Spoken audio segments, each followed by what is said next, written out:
जब आपको रोकने के सारे तरीके नाकाम हो जाएं, तो लोग आपको पागल कहने लग जाते हैं। क्या तुम्हें पता है असली पागलपन क्या होता है? असली पागलपन वो होता है जो लोगों की गालियों को तालियों में बदल दे। दोस्तों, आज का ये वीडियो तुम्हारे अंदर पागलपन की आग लगाने वाला है। अगर लोगों की गालियों को तालियों में बदलना है तो इस वीडियो से 1 सेकंड के लिए भी नजरें मत हटाना, वरना तुम बहुत कुछ खो दोगे। आज मैं तुमसे वो काम करवाऊंगा जिस काम को करने से तुम्हारी रूह कांपती है। आज मैं तुम्हें वो सोचने पर मजबूर करूंगा जिसे सोच सोच कर न जाने तुम अपना कितना समय बर्बाद कर देते हो, और इतना जिद्दी बनाऊंगा कि कोई भी तुम्हें झुका ना सके। लेकिन इस सब के लिए तुम्हें पागल बनना होगा। एक लाइन में कहा जाए तो हाँ, मैं आज तुम्हें पागल बनाऊंगा। वो पागल नहीं जिसे तुम मरीज के तौर पर देखते हो। मैं तुम्हारे अंदर उस पागलपन को जगाऊंगा जो तुम्हें इस दुनिया के फैसले के खिलाफ जाने का साहस देगा। एक ऐसा पागलपन जिसमें ना नींद की चिंता होती है, ना सुख का लोभ होता है, ना माया भटकाती है और ना किसी का साया साथ देता है। एक सरफिरे मुसाफिर की तरह तुम्हें जिंदा दिल बनना होगा, एक इतिहास रचना होगा। क्या तुमने कभी किसी पागल इंसान को सड़क पर चलते या अस्पताल में फिरते देखा है? उस पागल इंसान को जब तुम देखते हो तब तुम्हारे दिमाग में क्या सोचता है? बेशक तुम उसे देखकर उससे दूर हो जाते होंगे।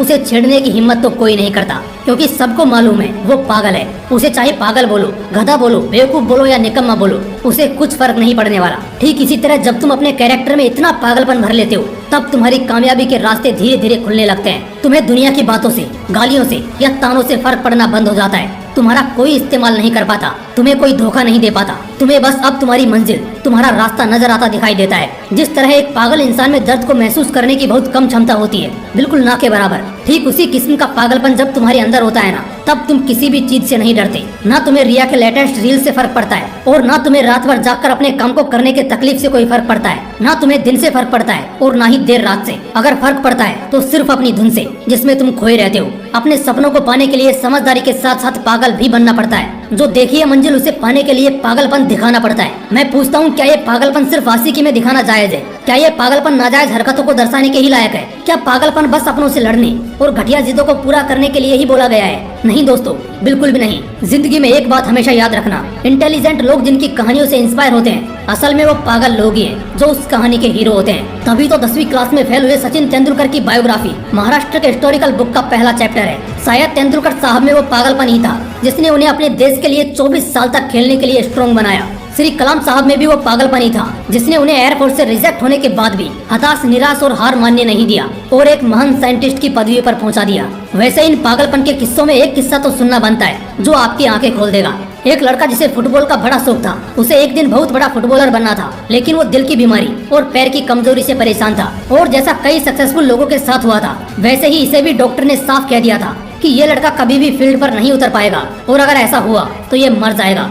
लेकिन उस पागल लड़के को क्या फर्क पड़ने वाला था? डॉक्टर की बातें उस पर बेअसर हो गई। उस लड़के ने अपने दिल का ऑपरेशन कराया और फिर उतरा मैदान पर और फुटबॉल के इतिहास को ही बदल कर रख दिया। और आज वो लड़का दुनिया का सबसे हाईएस्ट पेड एथलीट है। मैं बात कर रहा हूँ फुटबॉल के लेजेंड लियोनेल मेसी की, जिसकी दीवान की दुनिया में इस कदर है कि फुटबॉल के डाई हार्ड फैंस इन्हें भगवान मानते हैं। अगर इन सभी में वो पागलपन, वो जिद नहीं होती, अगर इन्हें भी लोगों की बातों से फर्क पड़ना शुरू हो जाता, तो शायद आज ये लाखों करोड़ों लोगों की इंस्पिरेशन नहीं होते। कौन कहता है नेचर और सिग्नेचर कभी बदलता नहीं? बस एक चोट की जरूरत है। अगर उंगली पर लगी तो सिग्नेचर बदल जाता है, और दिल पर लगी तो नेचर बदल जाता है। अगला 1 साल, सिर्फ और सिर्फ 1 साल पागलपन को सौंप दो। खुद के किरदार को पागल बना लो। एक ऐसा पागल सरफिरा जो अब नया इतिहास रचने को तैयार है। एक ऐसा पागल जवान जो अब सिर्फ अपनी कामयाबी के पीछे भागने को तैयार है। एक ऐसा पागल राही जिसे अब कोई फर्क नहीं पड़ेगा कि उसके रास्ते में कितने कांटे हैं, कितनी मुश्किलें हैं, कितने विरोधी हैं और कितने अवरोधी हैं। टू बी वेरी ऑनेस्ट, एक पागल आदमी 1 मैन आर्मी से कम नहीं होता, क्योंकि वो खुद को कभी बेचारा नहीं मानता। उसे बस अपने मतलब से मतलब होता है। अगला 1 साल जिस भी लक्ष्य को पाने में लगा रहे हो, लगा दो। अगले 1 साल तक पीछे मुड़कर मत देखो। अगले 1 साल तक इस बात की परवाह करना छोड़ दो कि किसकी सगाई है, किसकी शादी है, कौन सो रहा है और कौन किसकी याद में रो रहा है। इन सभी बातों को अगले 1 साल के लिए भुला दो। बस ये 1 साल पागलपन के नाम कर दो। शायद इस 1 साल के बीत जाने के बाद तुम्हारे अगले 100 साल सुधर जाएं। शायद इस 1 साल के पागलपन वाली मेहनत और शिद्दत तुम्हें इतना कामयाब कर दे कि गालियां देने वाले भी तुम्हारे लिए तालियां बजाने को मजबूर हो जाएं। शायद इस 1 साल के पागलपन से तुम इतना कुछ अचीव कर जाओ जो दूसरे लोग पूरी जिंदगी में नहीं कर पाते, किसी भी आंधी तूफान की परवाह किए बगैर। ये 1 साल अपनी जिंदगी को बनाने में लगा दो। अगले 1 साल बाद जब होश में आओगे, तब तुम्हारी किस्मत और कायनात दोनों चमकती नजर आएंगी।